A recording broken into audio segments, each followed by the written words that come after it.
In the presence of a quorum by one. We will slow roll this in the hope that the other members are on their way. I am aware of the fact that this is being recorded by ActonTV. If anyone else is recording it, they have to let themselves be known to me now. I hear a squeaky door. Good thing. Maybe she picked up. We can go. There she is. Okay. Great.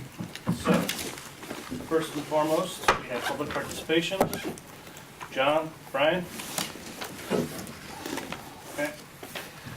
So we were going to go ahead and jump straight to ALG, where we'll be going over what transpired in the last meeting, as well as looking for guidance and feedback, feedback on what's going on and guidance on how we should proceed moving forward.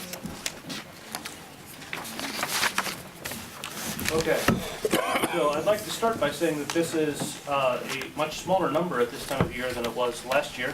And from what I'm told, it's a much smaller deficit number than in most of the recent years past.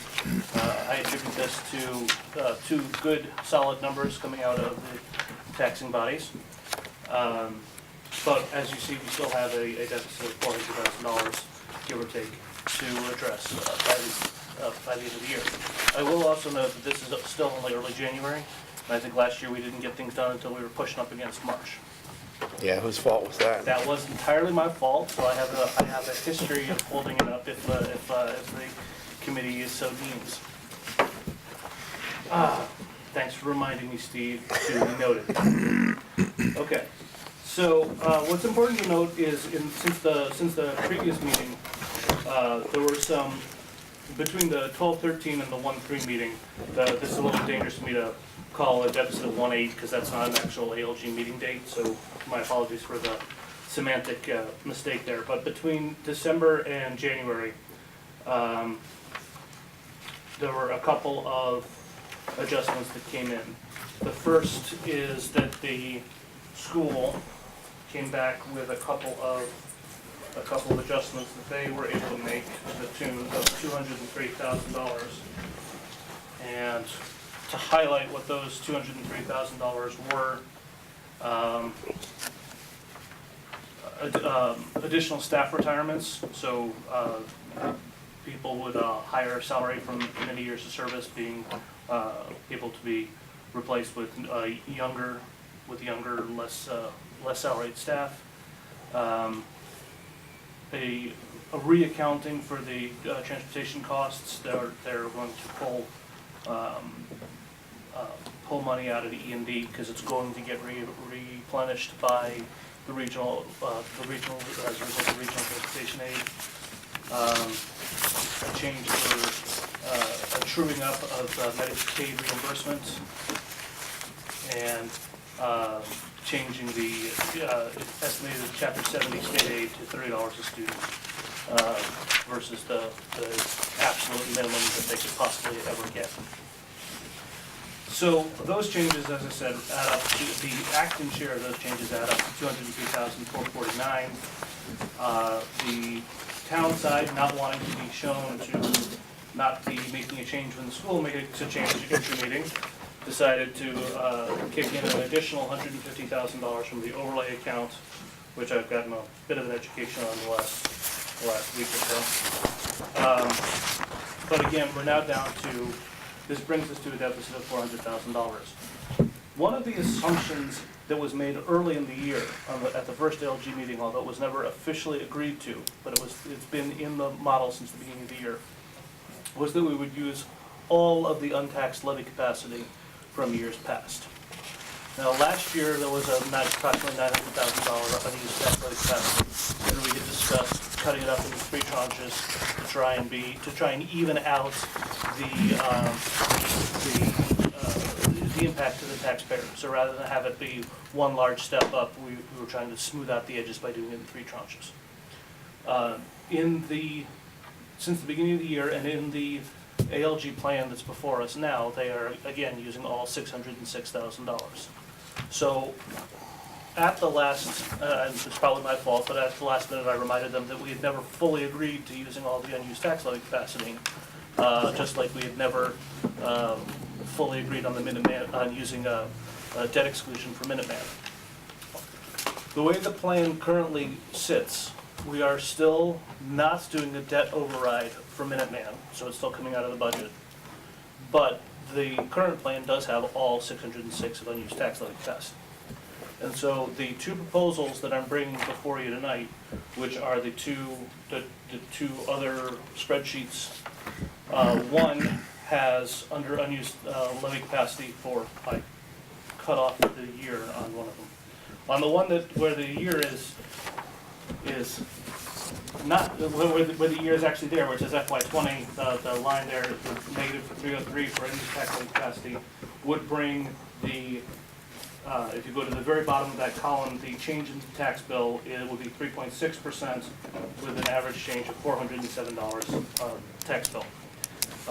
Unfortunately, I cut off the year on the other sheet of paper, but looking in the same spaces, you see if we use all the unused levy capacity reflected as nothing because we've used it all, we have no more of it in reserve. The tax impact is 3.95% with a dollar amount of $447. It is important to note that making this change has an impact as to how much of the reserves we're allowed to use. The current assumption of the ALG plan is to use 1.3 million in reserves, which is less than we had planned on in years past. So these two scenarios in front of you would either move the use of reserves up to 1.7 or up to 2 million, depending on whether we use unused tax levy capacity in its max or just using it in half. The other input that I can share with you is the expected turnback, or the projected turnback at the end of this cycle is meant to be about 1.7 million. So in the interest of being very happy and thankful that they're doing a good job of trying to stick to not using reserves and only using reserves when they expect to be replenished, which is new for the administration, maybe because it's a new administration. This is a good sign. The question then becomes, do we believe that replenishments are going to occur at the 1.7 million or not? And the most recent year, last year, was not great for that. They missed their mark by, and I'm having a hard time figuring out exactly how to phrase to present it, but it seems like they missed their mark to the tune of about $400,000. Although by one estimate, they missed their estimate by 1.2 million. I might have to ask Brian to explain that discrepancy a little bit if he can. The discrepancy Between- where the delta came from? Yeah.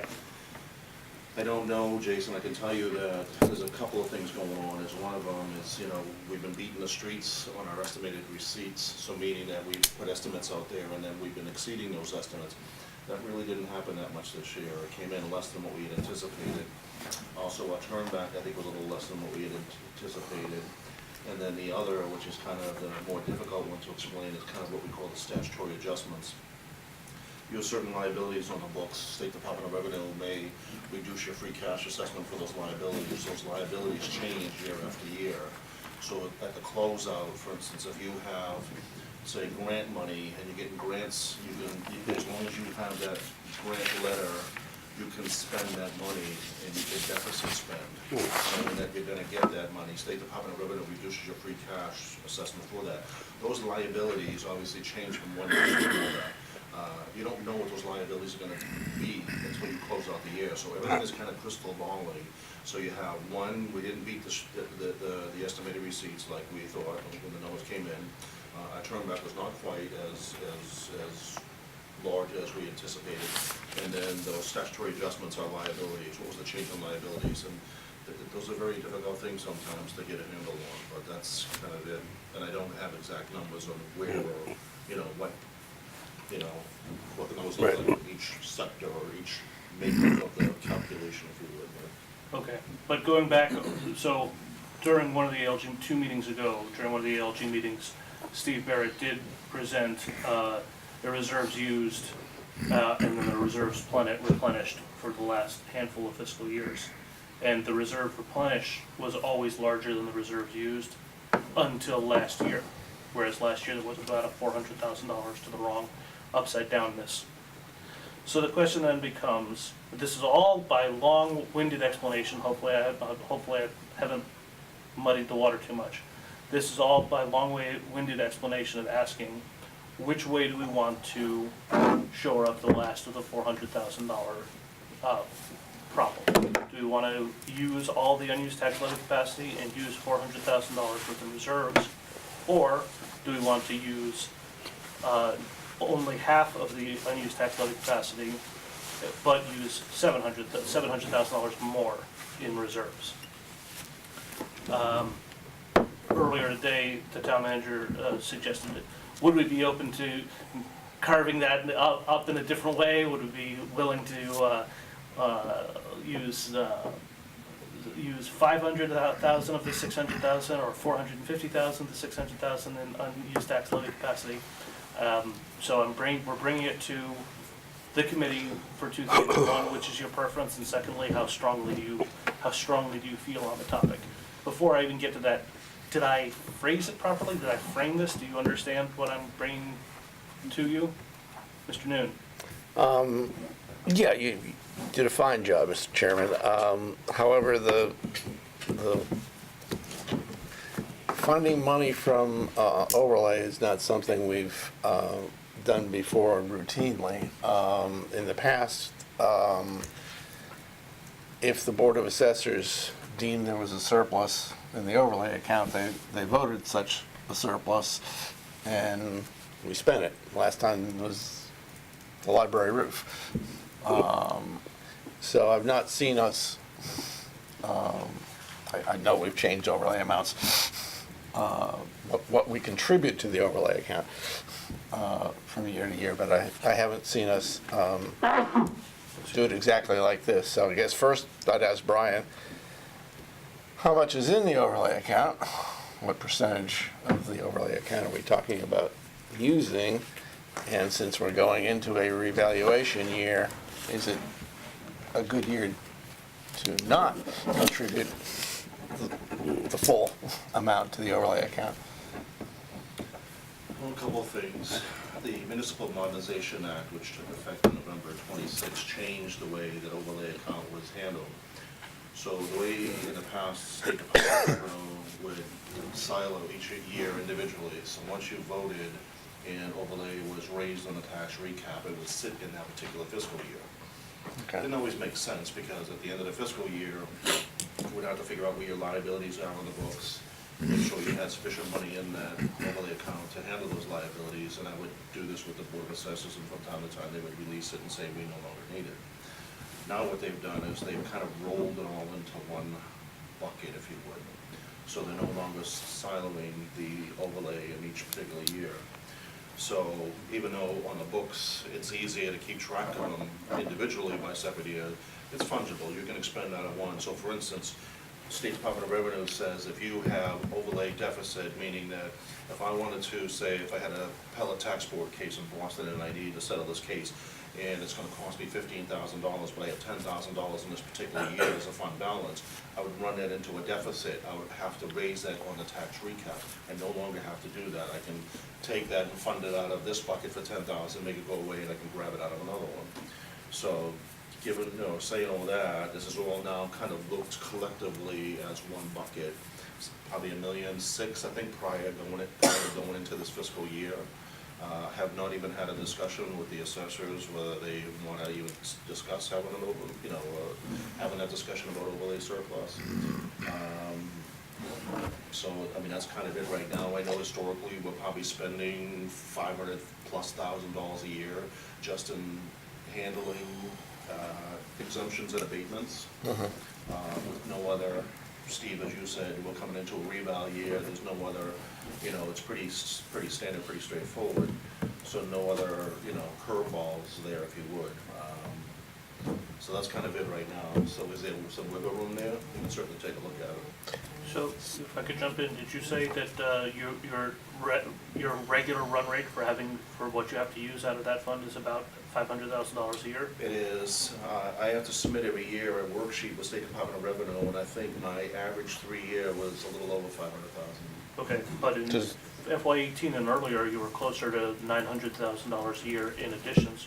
Were you in a That's- deficit where you needed to build yourself back up, or was it just nice and rich? Well, I will tell you, to be honest with you, so as you all know, I do interim adjustments, so I kind of iron out my assessments every year. And as things come up, you look at them and you address it every year. So my property values are constantly changing. That helps to mitigate some of the larger appeals because you're catching them year after year. So that has helped in the past. Jason, you never know. Every year is like a snowflake. Speaking of Mr. Mullins. So, So you have, I mean, there's years where I've expended, greater than the $500,000. This happens to be that I think the latter few years have been actually very good. We've been very protective of the overlay account in our property values. does everybody understand what we're talking about? Not totally, but Okay. if I heard that there's $1.6 million and we're looking at spending $1.450 over the next 2 years, is that basically going to deplete it? Or No, What we're talking about is, Brian, the Board of Assessors need a fund because people come back looking for abatements, tax relief, whatever. So what Brian's telling us is that number is $500,000 a year, and your balance is running around 1.6. I think, now I can't remember if that was including fiscal 19 or not, but it was about $1.6 million. Okay, so basically you got 3 years cushion. except that we're showing 550 and then 900. no, this is how much we're adding to What the what we're account. adding, this is not the balance. This is not the balance. I thought it This is was how a much- use of with a bracket around it, No, No, this it's is the how much provision, we're if you will. using. The fact that this is a negative number on the sheet is a problem for me. I had And me. to drive in today and have that explained to me, but the fact that that is a negative number has to do with whether or not it fits into It's the, spendable. whether it's spendable or whether It's not. is taxed. So this is how much money the number on these sheets is how much money we're putting into the account. If we're putting in $500,000 or $550 this coming year, and he has a run rate of about $500,000. It's a wash. Well, It's what's a a wash? wash, and if he's got a balance of 1.6, then they're fat, dumb, and happy. Got it. Not that I ever call you fat, dumb, and happy. Well, the only comment I want to make though is. Not fat. is you have liabilities sitting out there on the books. Fair So enough. that once $1.6 million would have to cover those liabilities as well. Understood, Okay. understood. Does Thank that you. make more sense now? Not if you think you know what we're talking about, okay. So, getting there. Good, then that makes about a So dozen of us basically, in it's town. a separate account to deal with abatements and the like. Right, Yes. okay, I just wanted to make sure people Nope, understood the that's terminology. good. Please, I've been, You now have been immersed in it for, right, so I'm way too close to it at this point, so, and I wouldn't even pretend to be an expert at it myself at this point. And if you really want to get your head around the axle on this one, the fact of using giving less money into this account each year actually raises the tax recap, which is just backwards, and I don't follow that at all. That part I still don't understand. But it doesn't change the impact on the tax bill somehow. You both went after me for today, so I'm gonna let that lie. So what we are trying to stare at now is whether or not we use the full unused tax levy capacity and have a single-family average tax increase of 3.95%, which is actually gonna be a little hard to explain away when you look at a school assessment that's going up by 2.34, which by the way is a fantastic number, we love it, and that's, Yep. I wanna give credit where credit's due, that's a fantastically low number.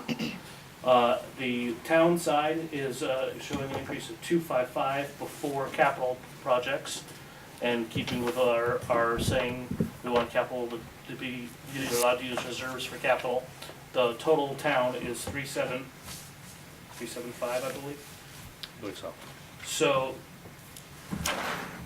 trying to stand up and explain to the town, we've got these low 2.3 numbers and 2.5 numbers, but your tax bill's going up 3.95. I would much rather try and have to explain a 3.6 than a 3.95, And I also, just from the, I realize I'm talking about absolute dollar value, not percentage dollar value, but I would much rather try and stand up and say, hey, this is about the same increase in dollar value year over year than a $100 uptick year over year, if you look at the very bottom line between the two scenarios. Does that make sense?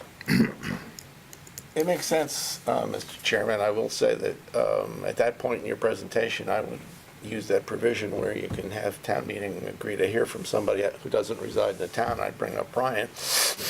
Got it? And say, because what's driving the single-family tax bill is the value of the single-family home and very little else.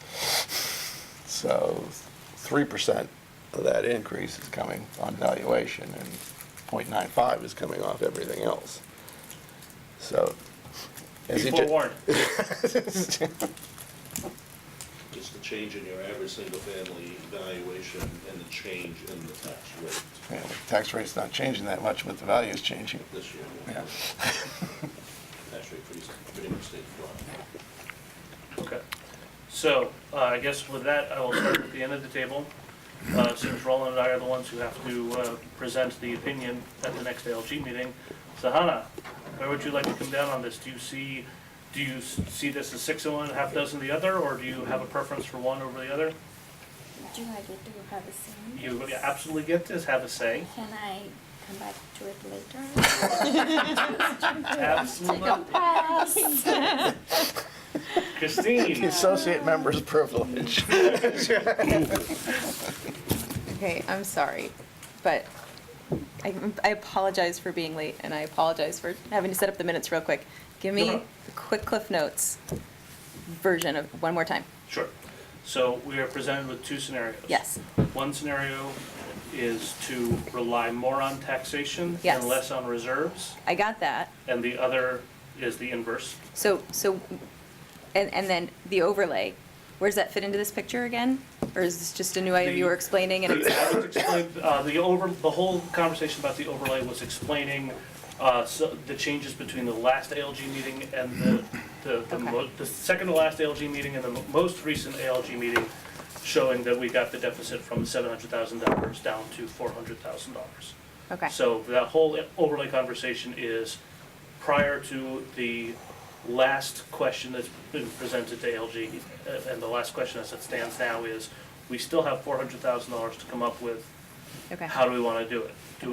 Or I'm going to posit we still have $700,000 that we need to come up with, and the question is, do we want to do all $700,000 out of reserves, or do we want to do a mix of $400,000 out of reserves and another $300,000 in increased taxation? Okay, Mr. Chairman, not to go out of your order, but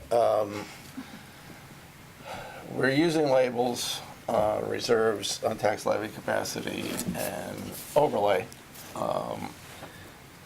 They can all be grouped into a category that's called one-time money. Right? yeah, Certainly the untaxed levy is not coming back if we use it. I was here when we built it up, and it wasn't worth the fight. So I don't see that ever coming back. Yep. Reserves are reserves, and we've talked about those extensively. So most years they get replenished. This past year, not quite. And the reason we had the discussion about overlay is it's not something we typically have used. But in all 3 cases, we're talking about pulling money that we probably won't get back. right, Not in total. Now, the difference is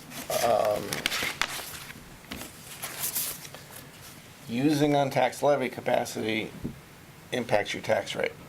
yes, I guess using overlay money impacts your tax rate.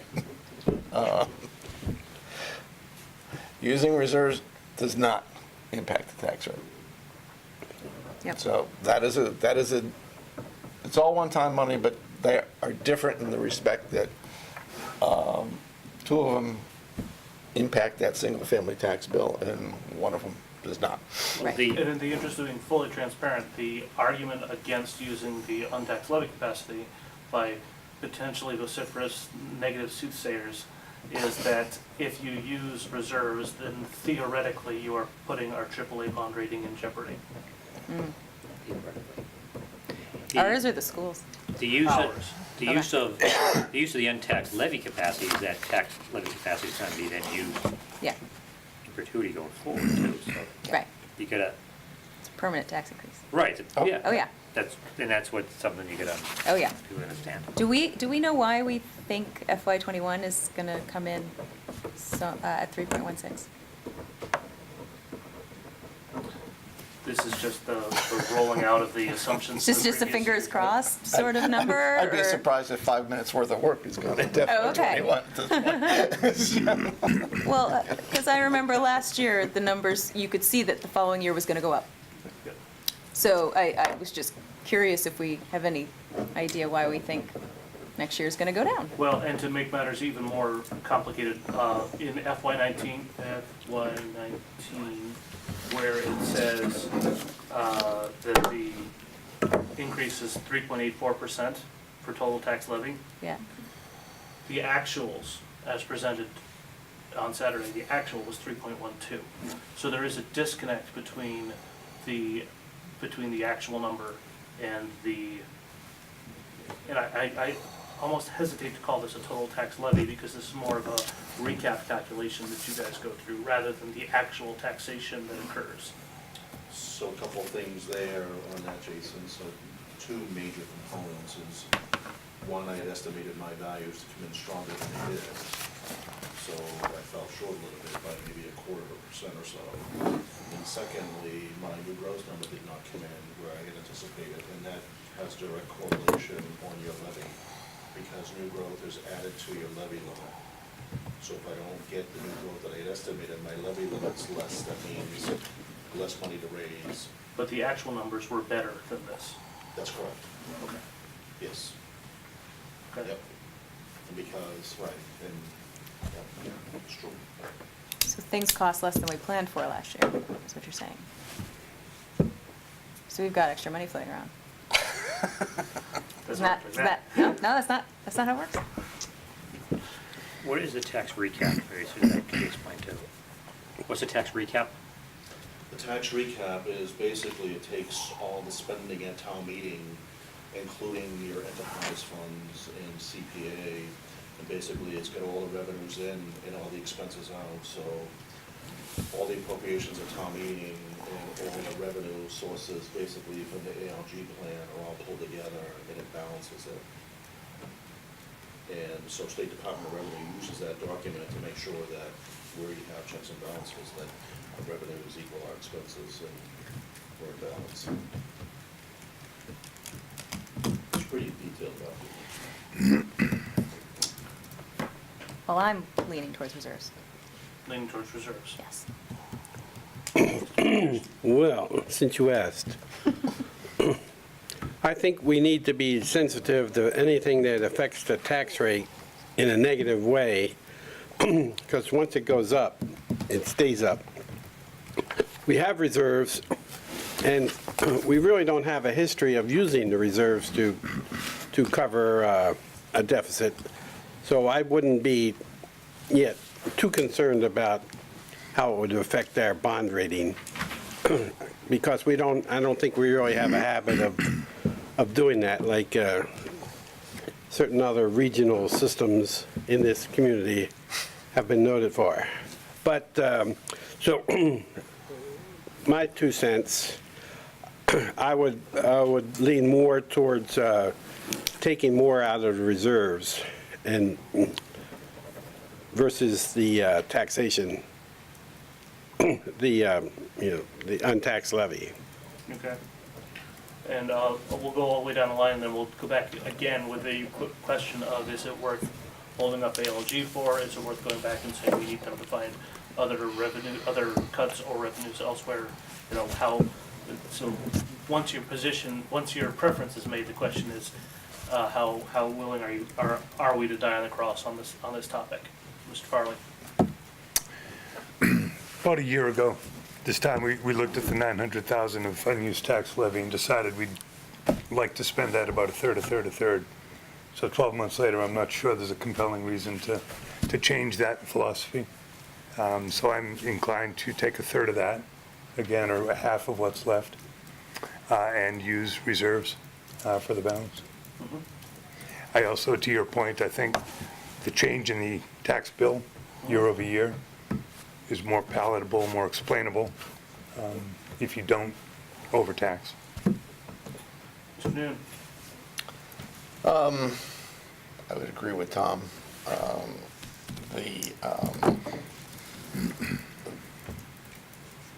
The ALG spreadsheet at the moment shows 1.3 in reserves, Correct. but we're talking about, in this ALG plan, another 600,000 in untaxed levy capacity, and I guess as it stands, another 350 in overlay money. So going back to my label of one-time money, we're talking about $2.4 million in one-time money to balance this budget, which is about the same amount as what we've used in reserves in the past. So it's not substantially better than what we. In fact, I'm a little shocked that with as low a budget increase in spending as we have, that we're still looking at spending $2.4 million in one-time money to balance the budget. That said, to Christine's point, I don't know how high I want to go on reserves until I see at least the other 2 years rolled out in some meaningful way, because what was our free cash going into? 2.6 plus stabilization, so 4.6, and if we crank up our reserve use to close to 2 million for the next 2 years, yeah, that bond rating's not going to look so hot, because the free cash and stabilization fund will be tapped if it's not fully replenished. So, I mean, So are you saying you do or do not believe the 1.7 in replenishment estimate? it hasn't always replenished. That's true. In the example, most Last recent year was one example, was off but by 4. there were other years when it didn't. I have not done the statistical analysis on this one, but I will give you my off-the-cuff analysis of why it didn't replenish, because the percentage budget increases last year were lower, and they have been lower than they had in the past. And if you go up, if your budget goes up 4%, there's probably a 0.5% slack in there. If they go up 3%, there's less than that. Just my intuition says, and if we have budgets that are going up, 2.3 and 2.5. there's not going to be much A slack. more realistic budget. There's not going to be much slack. Yeah, So you are doubting the 1.7 in turnbacks? yeah. Now, it's not in real time, because it takes a full year to work through. So it won't be next year's turnbacks. Well, I'll be a little concerned about next year's turnbacks, but I'll be very concerned about the year after. So I would like to see us do a little work on 21 and 22 Okay. before I commit to. I prefer the use of reserves. I would prefer to keep some of the untaxed levy capacity. But I mean, it seems to me that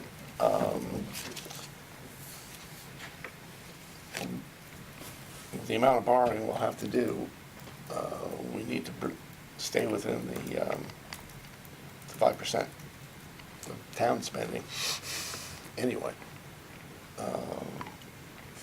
Go to the bond market with much less than that. Well, it's the very thing that Moody's dinged the schools on a few years ago, relying too heavily on reserves to balance your budget. Now, could this be a matter of timing where we can actually get the bond taken care of before we get dangerously close? Better hurry. Yeah, we're working on it. Roland, Well, what's your, Echoing Steve and Tom's comments. I feel that we should be doing what we agreed to last year and use half of what is left. Okay. Now, before I ask everyone how willing we are to die on the cross on this one, Mr. Benson, if you would, your committee discussed this last night, and you came to the opposite opinion than we did. Shocking. John made on a mistaken assumption. In the January 3rd, 19 ALC, 761, 121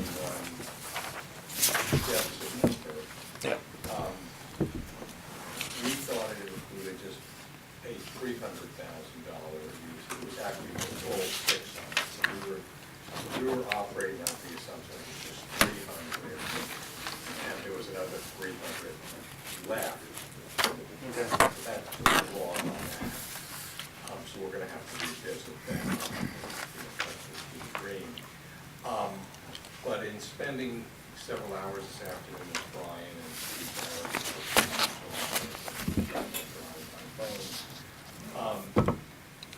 for fiscal years 15, 16, and 17, the average reserve replenishment out of the school is 3 million. Now, last year, and this is, it sort of freaked me out last night, for the fiscal year 18, and that's June 30th, replenishment was $1 million. That was $400,000 in turnbacks and $600,000 in additional revenues. The estimate that of that number was $1,746,000. So it was off by about $750,000.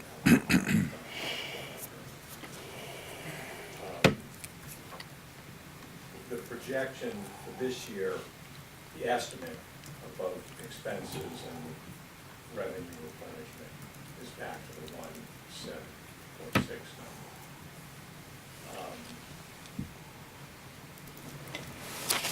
I think we closed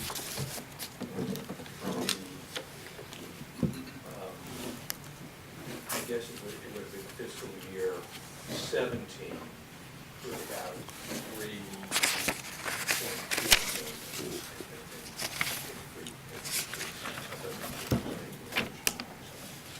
We closed this past year at about 2.6 million.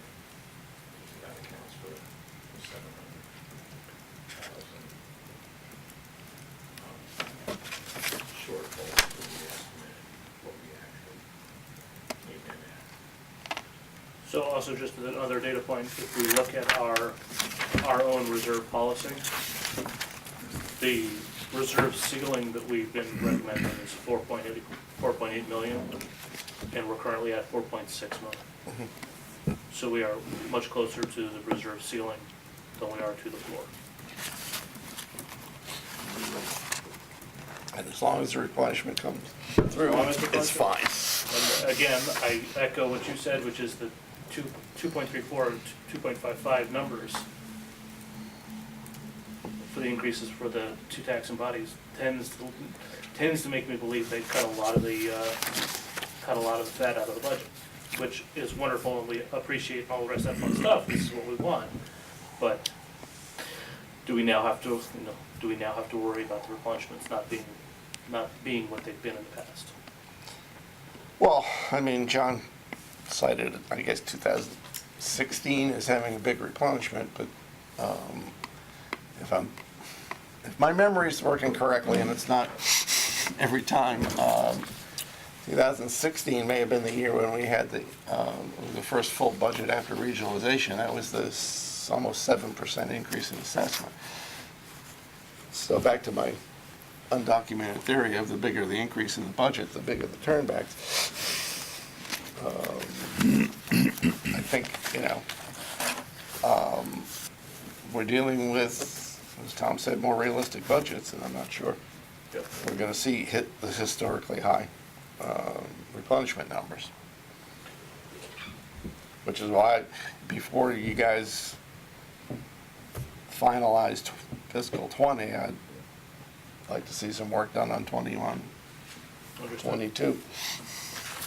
So are Roland and I hearing that we are not in a position at this time to feel like we can get consensus with either of these options? Or, having shown a preference for one of these options, knowing that it's one-time monies, do we have a path to agreement or not? I'm fine with our original 1/3 unused tax levy and the rest with reserves. And using $2 million in reserves this coming year, knowing that the replenishments are estimated at 1.7, and we're casting aspersions on that replenishment rate as it is. Actually, my math, it's right, we've got a gap right now of 407,000, and that's using $1.3 million. Right? So that's a gap of $1.7 million. Except Or needed if we would use if we're the, using all, and using 1/3 of, no, that's and using all of the unused tax levy capacity. To get to the gap. We only use 1/3 of the tax levy capacity, so that the vertical sheet that shows the changes, right from the beginning, the assumption is 100% use of the unused tax levy okay. capacity. Got it. So we'd be looking at using 2 million of 2 free million. cash with the expectation of getting Of a $1.7 million 1.7 back, Yeah, Asterisk But it would with- be- with- plus minus. but it would be 2 million in free cash, it would be $300,000 of untaxed levy capacity and $300,000 of overlay money, so 2.6 million in one-time money. Mr. Chairman, just a question, in your calculation, did you also include the 203,000 Yes, that's sir. coming back from the schools and the 250 overlay? Yes, sir. Yeah, to get to the new deficit of 407. And Brian looked over my shoulder today to make sure that I didn't screw that up, yes. Oh, yeah, so if we come back to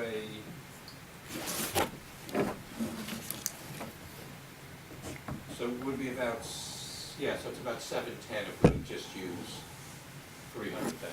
Correct. And that includes the 200 from the schools and the 150. Correct. So it totals 700. Correct. And it would be, if we use the full levy capacity, it would be 170. Correct. Sahana, you were about to say something? After listening to all of you, I think I would tend to go towards using the reserves. Okay. Um, And now the question is, how much do we go back and fight? Well, it would be, No, I'm negotiating in public here, I'll be honest. Well, essentially, we're accepting the budget. It's a question of how we fund the shortfall, so Exactly. yeah, there's no question that the budgets are acceptable. However, we have never signed off on a budget year without seeing the other 2 years. Okay. And yes, we've held the other 2 groups hostage into March, waiting to see those numbers. It's only January. I mean, I realize you wanted to set the land speed record for getting to consensus at ALG this year, but Don't accuse me of that. it's more typically that we agree on this stuff in February. And in particular, because both parties will be going to the bond market for significant money in 21, 22, I think it's critical that we have a firm grip on what our reserve position is going to look like, because those are the numbers we're going to present to Standard & Poor's and Moody's and Fitch or whoever else is going to rate those bonds. Okay.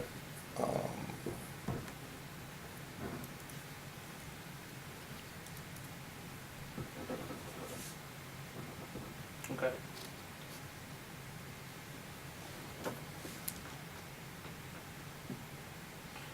Roland, you in agreement that we're not ready to sign off until we see those numbers? And even then, we have a preference, but we don't have a feel for how much to hijack them? Right now, yeah, I mean, I think we should probably tell them what our preference is currently, but we want to see the outlying areas, and that could change. Okay.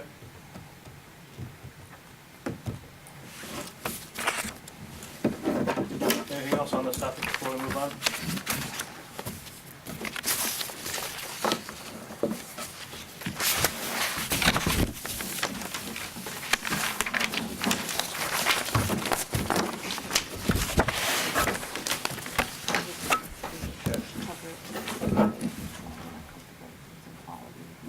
Get to my email in minutes.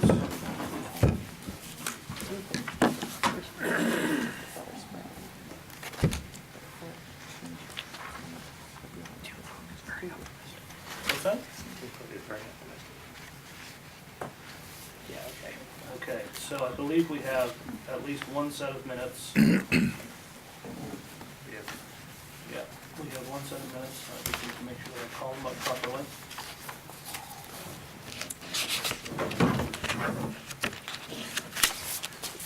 My apologies for not having this at the tip of my fingers here.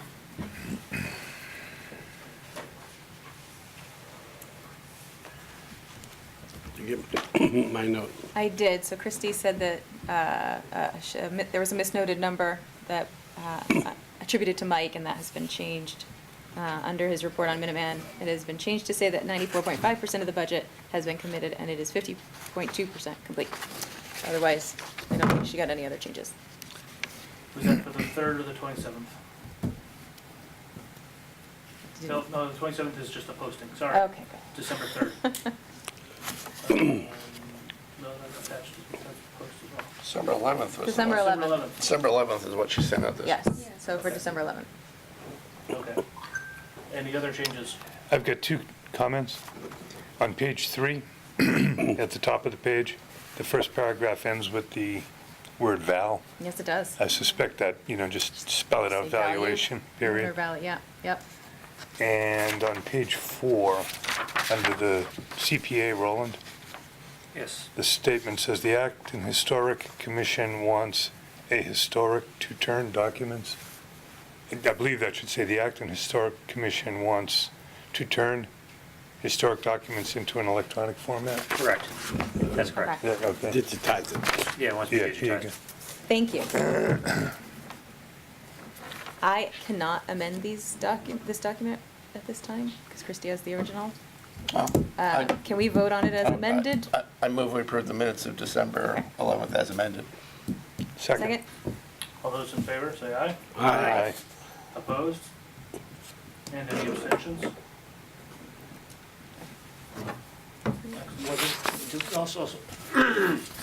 There was also discussion about the Minuteman bonding for this additional assessment. Of the construction cost for the town side at ALG. Talking about using a capital override. Right. Right, and we would not be able to get that done for this year anyway.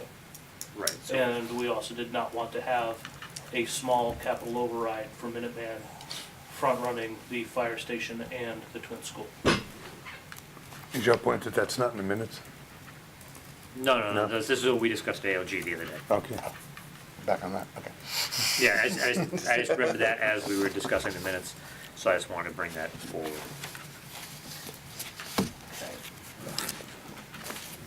With your permission, I'd like to take the last two items out of order and go to the point of view outreach. Sahana did send out the new responders. Quick question, Sahana, you say you haven't gotten a response from Gates or from McCarthy Town, but I also do not see Miriam on here. Right. So Miriam is also, Yeah, is not responded? Yeah, I have not heard from them too. So we have an inside scoop on McCarthy Town. So, yeah, so I did send you an email tonight about Yeah, I that. did see, I'm seeing that. That my wife says she's on those emails, but she can't respond because she's not chair anymore of the PTSO. And that you should go directly to David Crane because Biddy is not responding. And that she doesn't want to bring in anybody from the outside to give any presentations or anything. I know David appreciates it when we do go and see them. So send it directly to David Crane, the principal. Okay, sounds good. They So may I'll want to try- CC Matt too. Okay, so I'll try the same trick with the other schools too. Or Yeah, I'll with contact- Miriam, before you go directly to the principal, Miriam, go through Christie. Christie has a contact at Miriam. At Miriam, okay, will do. Okay, so with that, we already have, Oh, so the first one on the list, the first one that's listed, but it seems to be last chronologically, is the Council on Aging. Do we have volunteers for either the 6th or the 14th at 8:30 in the morning? I look to people who are retired. What and not month, at work. what month are we talking about? February, Okay. February 6th or February 14th for the Council on Aging. Sadly, I think I could do either of them. We've got one, I'll go with them. okay? Bill, the old man. Mike will keep you honest. Steve, do you gentlemen have a preference for which day? And/or should Sahana write back saying we're available for either? Pick one, please. Probably would prefer the 6th. But either one could be done. Perhaps Valentine's Day at the Council on Aging is not. I'm sure they have some candy or something. Exactly, yeah, I was gonna say that, maybe they have something, brunch. Okay, so Mike and Steve, you're on the hook for that one. Sahana, if you can reach out to them. Conan, we're looking at January 11th, which is in 3 days, or March 13th. I could do March 13th. That's in the evening, yeah. Yeah, evening, 7 PM. But I need a veteran to go with me because this will be my inaugural. Fair enough. You managed to get through all last year by getting rescheduled every time? Dave and I tried repeatedly, and the school, with snow days, it kept getting canceled. Okay, It's remarkable. any other takers for March 13th? I thought, oh, the You need a second second. I want a Yeah. veteran. I'm with you. No, I was not gonna say anything. Okay, go ahead and put my name down on that one for now. Although honestly, that's so far out with my work schedule, I can't commit to it. But I will.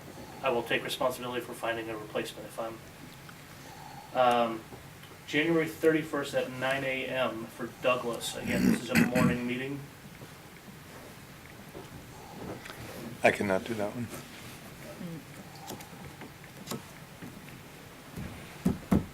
Dave's kids at Douglas, was it? Dave's at Douglas.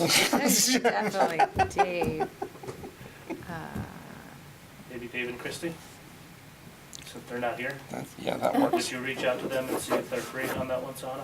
I can do that. And then for the legal women voters, that's already, I'm already on the hook for that one with. With me, right? Yeah. who? With me. Christine. With Christine. I do have one more, I just heard back this evening. The Acton Chinese School, they usually have slots for parent enrichment.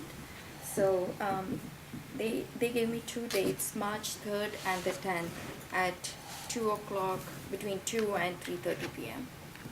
March 3rd, they're Sundays. Yeah, they're Sundays, March 3rd and the 10th. Interesting. And I can include the Indian community in the same slot too, they can attend the same thing, unless we want to do something different. And I know there'll be plenty of questions if we have the Indian community attending, just giving you a fair warning. You never shy away from questions, so it makes it fun. Any takers for the 3rd or the 10th of March? When is school vacation week? It's February, right? Yeah, February and April. February and April, usually. So I can't Unless get you're in away. private school. Can't get away with that one, okay. No one's raising their hand at this time? Which Steve? one is that? The I can, Chinese school in Indian community, March 3rd or 10th, Sunday. What community? Indian. Indian. I could probably do that. March 3rd? Yeah, I would prefer the 3rd. Okay, I'll do it with you. Third. okay, awesome. Is that morning or evening?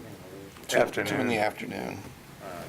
March Chinese 2nd school. is the civics speed, and I would need you there, all of you guys. Oh, really? Say Say again? that She again? just threw that out there. I think we all just got voluntold. Yes. I know, right? March 2nd is the civic speed with the League of Women Voters, and we usually look for volunteers, people like you guys who are on a committee to participate. Steve was there last year and he had fun, so he had promised me he'll come back. So I will send out personal emails out to all of you for that. And to John too. So we have 2 days in a row that's going to be the weekend. Fair enough. And if you don't hear back from David, Christie, for McCarthy Town and Miriam very quickly, please let me know.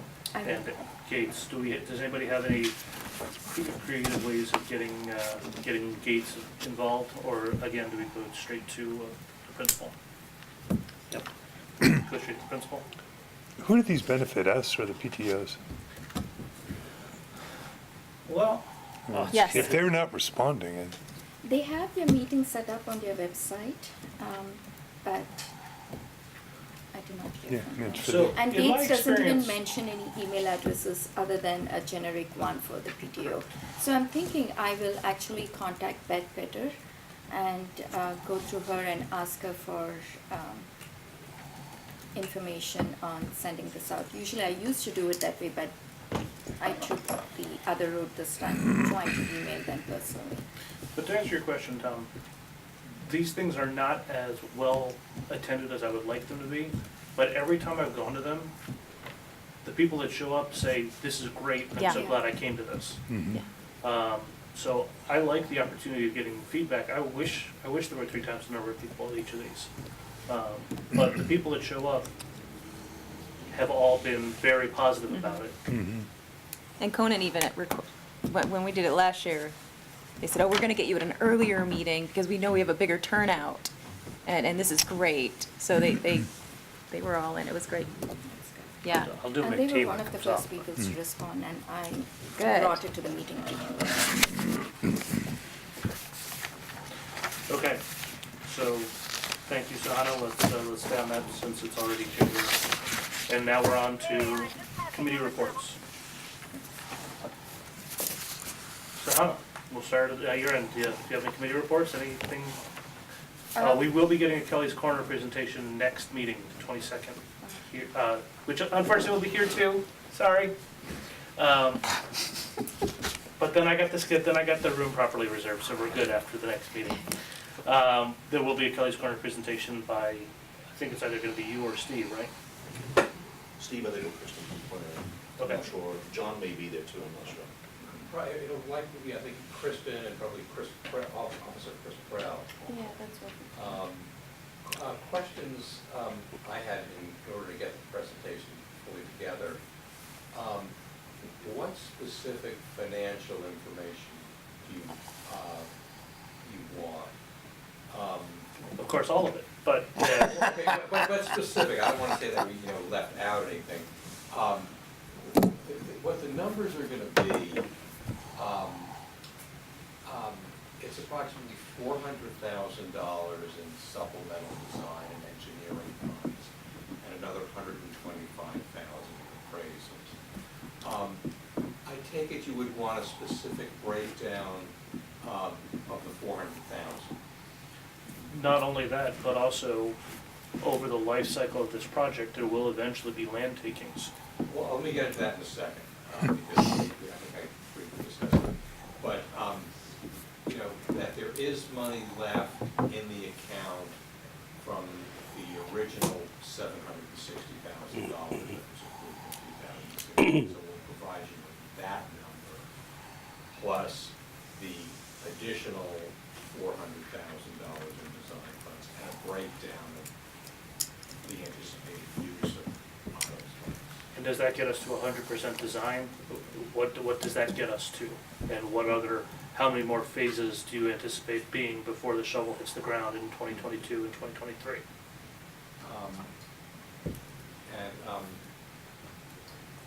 And distinguished alumni member of the Finance Committee, Bob Evans, had said to me recently, I think you had raised it at a, when we were at, the takings money, very hard to predict what that's gonna be. Bob asked, can you come up with, you know, ballpark range prices? And, I've spoken with John, and, we're gonna do that, and that's, I think, what you were just asking, so we'll have that for you too. Very good. So, sorry to shortstop you, but since you're the Kelly's Corner, on the Kelly's Corner side, I know we're having a presentation on the 22nd. Any other committee reports? At this point, none. Whatever John Can- said, yeah. Can I ask John a question? Please. Or make a comment? In the past, what's plagued this committee, and maybe some of the town meeting members, is a project that has a beginning, it has a middle, but it never seems to have an end. And so the final numbers are always hard to estimate. What's actually going to be there in the end? Now, I know we're talking infrastructure here, but, you know, what's going to happen to Kelly's Corner? I think in the past, presentations have gotten hung up on this type of issue, you know. What are you designing for? I think there was one woman in the last town meeting who didn't like the idea that we were going to take trees down. You know, other people didn't like that the streets were going to be wider. Because we don't have this is what it's going to be, this is what it's going to look like. And in fact, we don't control the process. The state controls the process because the state is paying for the bulk of the project. It makes it very hard to generate a lot of enthusiasm for it. We all agree we'd like to see something done about Kelly's Corner. I think the town said that over and over again for the last 30 years. The question is, what is it going to be? How much is it going to cost? Yeah. And When's it gonna be done? When's it going to be done? And each presentation has been vague on one or more of those. Well, I don't think this presentation will be vague. We've worked very hard on it and have constantly been refining it, and we have some very, good drawings on to show you what it actually look like, what it is now, what it's going to be. But you have to remember, it's a transportation improvement program. It's an intersection program with the idea of relieving the congestion, not eliminating it. To reduce wait times, to get cars through there quicker, more efficiently, not create a speedway.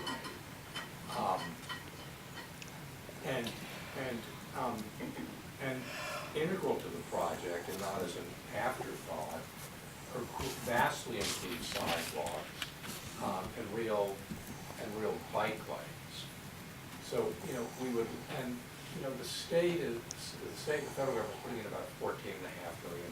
That amount has grown over the years to about 8 or 9 million. Right. I'm fully aware of who's paying for this. So it would be, ready to go forward in its fiscal year 22. It would probably take about 2 years to do the project. You have to, I would try to think about it, it's a catalyst for Kelly's Corner. If we could do something with the intersection, because, right now it's a place people don't have great feelings about going through and driving through, and certainly not, walking around. But if we could do something very positive with it, you can well see improvements, on the burger, whatever, that food restaurant. McDonald's. Kmart site, perhaps the bowling alley. The Meineke store? Yeah. Are we straight with the guys that own Bueno y Sano this time around, or is it going to be another? Well, they're not the easiest people to deal with. but we've. Nobody ever said it would be easy, John. It's not, but what we, what we've been able to do, they were gonna lose, about, Seven parking spots. seven of their parking spaces. So they're leaving with like one? I think we're down to maybe about 2 now, and that was done by the state signing off on a plan where we just moved the alignment of the road to the other side. And so, that's great, but we don't have any, final, final, but we work, really hard on trying to meet, their concerns, about it. Can I button in Sure. a bit here? To answer the question, if anything's going to change, I'm trying to understand this too. The design that the state has come up with, and they've taken feedback from the town, and we will have that session coming up soon. I don't think the design is going to change after this. It is going to remain the same, and that is what you're going to see in Denny's Gardner.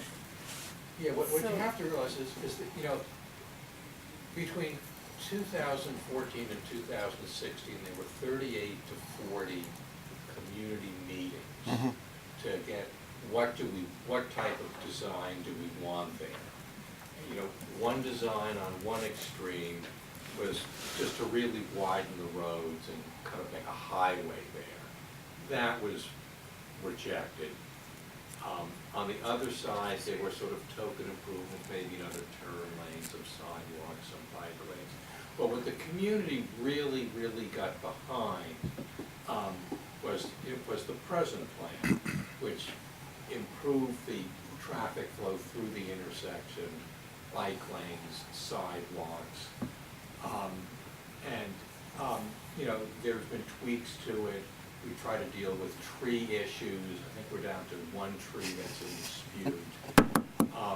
There was, why do you have 2 turn lanes on 111 turning east onto 27? Because, the road, whether you had 1 turn lane or 2 turn lanes, that road is going to be enlarged 10 feet. A great improvement on that corner is the Charter Road intersection, which will allow a much better flow of cars in and out, of the main school campus with the traffic light there. We've had to work with the Hosmer House people on getting a plan that they were satisfied with. And we were, very respectful of historic concerns in reaching a plan that they were happy with. So it's been a lot of work.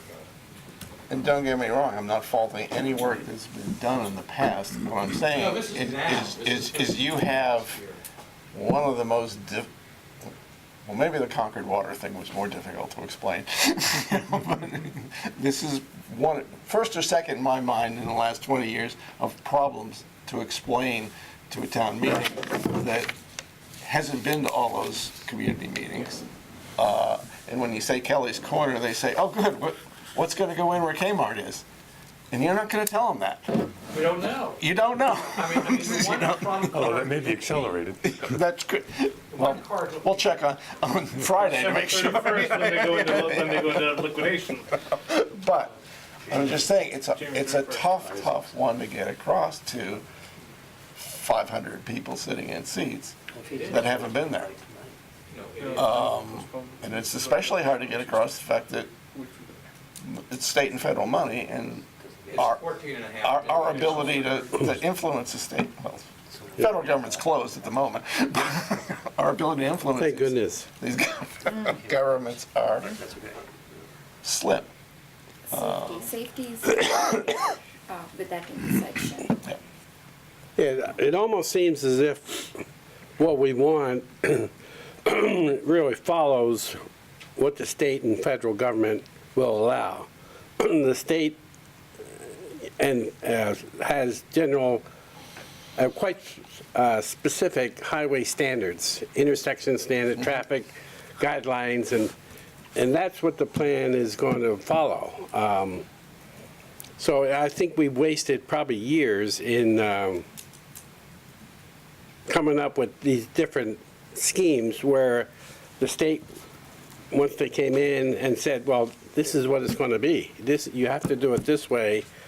Maybe give you one or two options, but it's really what the state requires is what is going to happen. Well, yeah, I mean, they're giving money into transportation improvement plan. The intersection Yeah, of two state I mean, their highways. principal thing is traffic through that Right. intersection. Period. And, that's what the money Right. is all about. And some people who would rather see us eliminate cars there, Give it all to bicycles. The plan doesn't work, but, without the You mean- intersection, they're not gonna get the rest of the money. Yeah. Trolley down Main You mean the monorail's off the table? Was it there? But I think, the Kmart site and all that other stuff is like phase two. That only, That's exactly right. right now, as you said, it's the infrastructure, it's the highway, it's access through town and those public safety issues. And I think once that, we're into that process, then I think some of those other things will start to shake out. Said, oh, now we're beginning to see what possibilities are, with the different sight lines and safety issues resolved, and even the landscape look totally different. Developers hopefully will begin to form a different vision of what could be. So to take the glass half empty approach on this one, what assurances can you give after we do all of this and tear up that area for God knows how many years? What assurance can you give that whoever does buy up the parcel of land that's Kmart, McDonald's, Point of Viceno, Bulodrome, et cetera, that they're not gonna come back and say, our plan doesn't work without changing it again? Well, not the intersection, I think what you're talking, right now, we control the zoning. And it's zoned, commercial. In the current, I don't wanna spend $750,000 for a beautiful cobblestone park bench corner on the southwestern corner of Kelly's Corner if it's gonna get torn up by whoever buys the plot of land next. we're not spending that. Yeah, it's not that. It's not cobblestone, it's brick. 14 million does the total Concrete. cost? 14.5 may kick in. Okay, you understand my concern. Yeah, we're not, it improves it's a vast improvement to the intersection and the infrastructure with sidewalks, bike lanes. The bigger And question we benches have and to, trees and all that stuff. deal Are we gonna with, tear down and trees? it's not on for this round, is, well, what's the vision for the corner? What's the vision for Right. Buenosano, the bowling alley parcel, the Kmart parcel? We do control the zoning.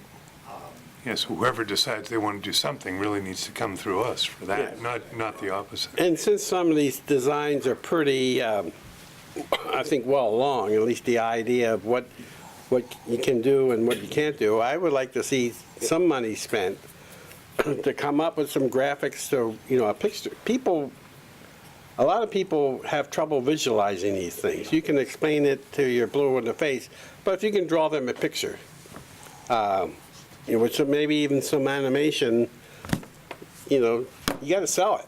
We do. I want to say this, that, when this, supplemental funds were sought last April's town meeting, there was no outreach. No. I mean, there was no outreach to the community. And it fell short on a two-thirds vote by 3 votes. So, Sahana Oh my and God. Lauren Rosenzweig and I have headed up the outreach effort. Good try. And, we're putting together, a series of coffees around town. The first one is January 23rd, down on Parker Street. And, you're gonna see what they're gonna see, but it's always being worked over and refined. But we're really going out there to do really good community presentations, collect the names of the people who were there, build on those people, and get people out to town meeting who are gonna, support this, a real get out the vote, after something that was fully back, the last time. And John Angelati is taking care of the presentation to you guys, to the selectmen, and to, there'll be a public hearing in March. And I gotta say, the presentations that that you will see, that we've seen, that Kristen Bouchard and Chris Prell have done as a team have, really been good. Kristen, really understands the project, and what Chris brings to it, there's just constant questions about traffic, walking, and he's a really well-spoken, his physical presence is like enormous, and when he answers the question, there's firepower behind it. Okay, so that's for our next meeting. Christine, any committee reports? So the school committee met right after our last meeting, and just broke out some of the numbers from the original Dorn Whittier presentation, the original Dorn Whittier improvement plan. So basically, Skanska and JD Head have worked together to break down all of those numbers. And between hazmat fixes that have already been addressed or incorporated, CIP capital improvement plans that will go into the new buildings, redundant or completed items, they removed unnecessary items, preventative maintenance. They basically got down to 24 million worth that remains to be done. And they are intending to tackle all of that in the next 2 years.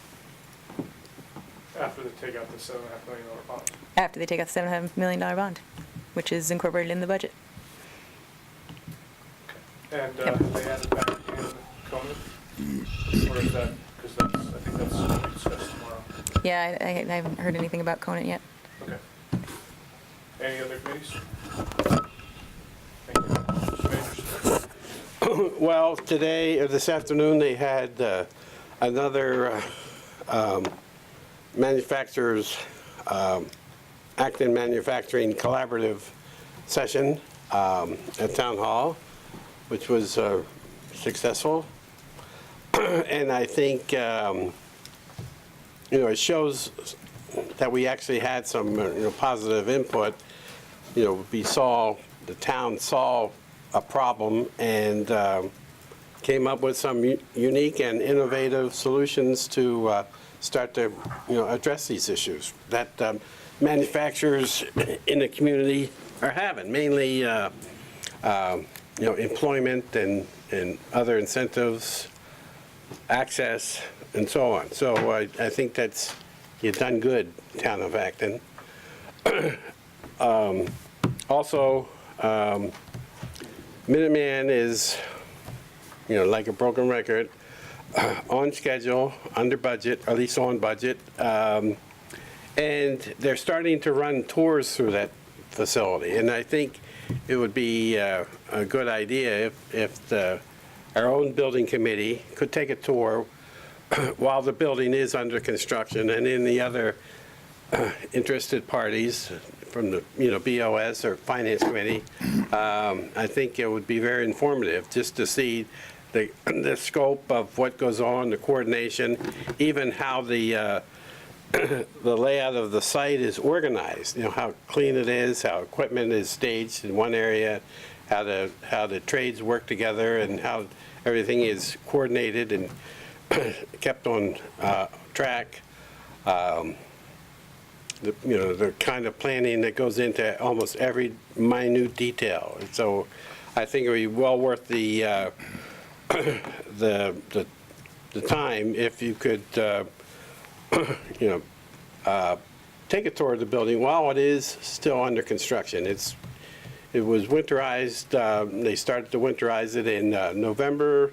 Drywall is up, so you can see what the rooms look like. You start to have a real sense of what the end product is going to be. So I think it's pretty exciting. And I think Wednesdays is usually a good day, but we could probably schedule almost any day. But usually like a Wednesday is probably the best day for when everyone is from Minuteman is together. When is that supposed to be substantially complete? It'll be done this spring, and they'll be doing some things there, and open, just at the start of school in September. Everything will be done. But it'll be done, I think, this spring. So I definitely encourage anyone who's interested to go on this tour, but please, let's just go 4 of us at a time. I Max. don't want to have a walking meeting Yeah. and have ADA compliant open meeting. No, technically, a site visit doesn't require a posting. And if you step back a year or two, You want to fight that one? if you can remember the struggle we went through just to even get this school building approved. I think we've come a long way. It's not only the building itself, it could justify the need for the building, the size of the building, how many students are going to be in there, how big the region is. Some regions have opted out, some towns have opted out, and, for just cause, maybe because they didn't really send only 1 or 2 students there. Now we're finding out that several of those communities that opted out want to get back in, ironically. And there are, 2 or 3 other communities that want to join the region. So they have, I think, when the school opens for business in September, they'll hit their target exactly, and there'll probably even be a waiting list. And, a lot of people doubted that, they'll never be able to attract those students. And that's, once they see the wow factor at Minuteman, that not only the building, the facility, but the curriculum that they have and the high-tech equipment and so on, it's like, why wouldn't you send your kid to that school? Tom? Well, the Board of Selectmen meeting, the first meeting for 2019 calendar year was last night.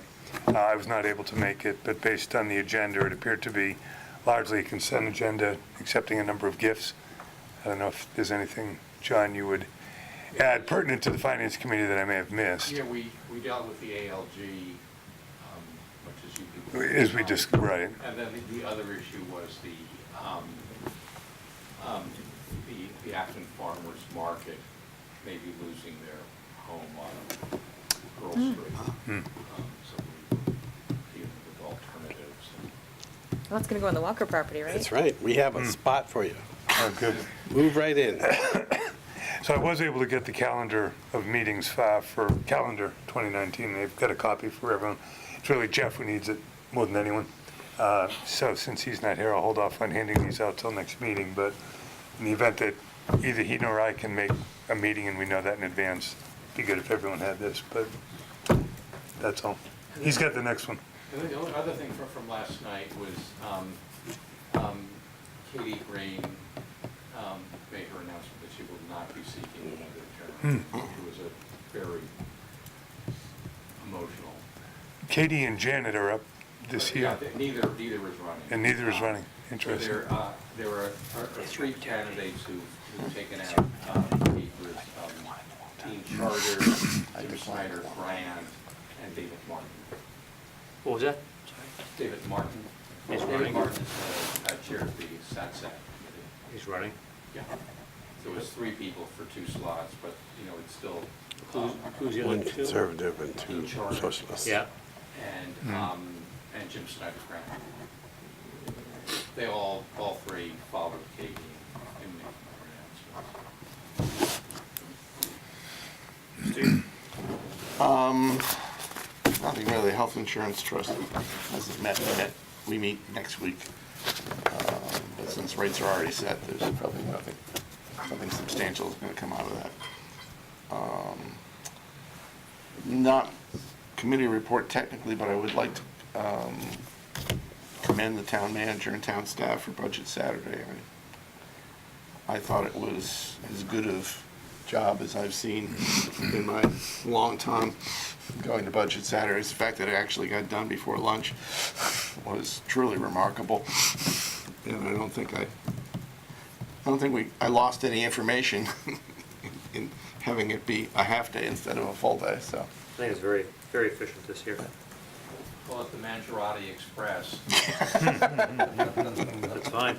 Yeah, Roll. really. If I might add one thing from Budget Saturday that, in our discussion of the library budget, one point wasn't made. As opposed to, as distinguished from other town departments, the library must be accredited. And there's a state office called the Mass Board of Library Commissioners, which is constantly, overseeing the library, particularly with regard to its collections. And collections is a wide, a wide term that includes books, periodicals, et cetera. And those, things have really increased in cost. So that group has to be dealt with, as well as the library has elected trustees. I think there are 3 elected trustees, and there are several permanent trustees. So in addition to being a town department, it has other structures that it must be accountable for too. And I think that's key in any assessment. And the overall thing about the library, when we talk about we need a community center in town, the library is the community center in terms of dealing with children, adolescents, adults, and particularly seniors who are in there an awful lot, in addition to accessing books, periodicals that many of them otherwise, wouldn't have, financial means to purchase, themselves. So it's just a wonderful building, and, in terms of staffing of it, it's also a big building. And all parts of that building are being used, so there is a lot of supervision. Did I hear correctly that they said that they thought they were done with the roof, but there was a leak the week before last? I didn't hear that. Yeah. Oh, yeah, that's it, We yeah. all- Yeah, apparently the leak is not solved yet. Well, we're gonna I send saw- rolling up there to plug it. I saw some lift thing happening there yesterday, so maybe they were patching that last bit. That was the one time in the whole of the meeting where I thought Mr. Mangiarotti went, there's nothing to see here, we're staying on target. Roland, any subcommittee reports? No. Very good. Tom, you said that Jeff had the next meeting. When is the next Board of Selectmen meeting? It's late, it's after our next meeting. Okay, good, because Jeff's out of town until the end of January. It's January 28th. He might just be getting back by then. Okay. So he will not be at our next meeting? I don't think so. Then I'll take that meeting and he'll owe me one. Very good. Want to make sure, I think everyone's heard this by now, but there will be a new town moderator. Peter Ashton is not standing for re-election this year. Now, I don't know if that means that he will be a moderator at the next annual town meeting? Yes, he will be. Okay. When he was elected last year, it's to be town moderator for that year, ending, through the Okay. 2000. So much like the Board of Selectmen stay until the end of the town meeting and then their term is over. Okay. Okay. Good to know. Just to plug for what John already plugged during Budget Saturday, if you want to ride along with a police officer, apparently that's available to us. And then the school building. It's available to all citizens. You just have to do If you want to something ride wrong. along without it being on your permanent record. Then, from my perspective, the school building committee and the school capital committees both meet tomorrow, so back-to-back meetings tomorrow night. My understanding on the school capital meeting is that they're going to be adding the Conant back in with the expectation that, and this is, unfortunately, the order is just slightly backwards, with the expectation being that at the school building committee, there will be a preferred site recommendation to go to the MSBA. That is looking more and more, but not official and not guaranteed, it's looking more and more to be on the Gates property. And the only reason why I put my thumb on that scales is if they're willing to discuss a component out of the capital improvement plan at 5:45, then perhaps at 7 o'clock there. They have a suggested path forward. I will let you know any further information that comes out of those committees. Unfortunately, it meets the day after our meeting, not the day before. I believe that covers everything that I needed to discuss today. Mr. Chairman, can I make a motion to adjourn? Second. Make a motion to adjourn. Who's second? Second. I was All those not in a favor second. say aye. Aye. Opposed? No, Dave's not here. John, you gonna run for moderator? Does he really? You gonna run for Oh, moderator?